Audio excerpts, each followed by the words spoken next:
I wanted to talk about the chronic feelings of emptiness that are often associated with BPD and how that manifests and feels like, because I find it can be hard to actually find words that accurately describe how that feels.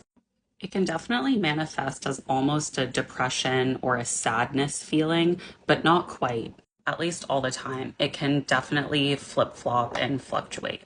And for me, this depression slash sadness was actually misdiagnosed as MDD, major depressive disorder, for many, many years instead of BPD. When in actuality, sometimes that feeling of chronic depression or chronic sadness, when at least I reflect on it, it's not always actually a sadness or a depression feeling rather than a chronic underlying boredom.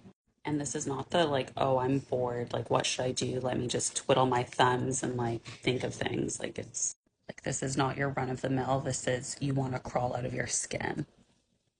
And with this chronic feeling of emptiness, chronic boredom, we then tend to take the feelings inward or outward, or first inward, then outward, or then outward, then inward.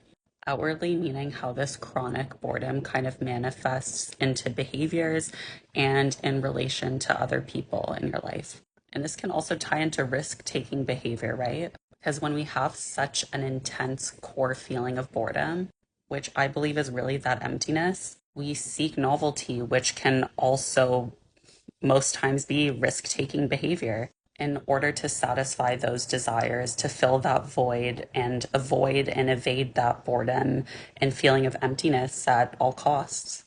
It can also manifest inward and affect us internally. How we see ourselves, how we speak to ourselves, how we act to ourselves. It can be extremely detrimental, and all of these various feedback loops makes a lot of sense as to why people with BPD and similar disorders, it manifests so differently in each of us. The feelings of emptiness, I just really think, are from a core feeling of boredom and sadness that can motivate us to act out in ways in order for us to appease our extremely large emotional wounds.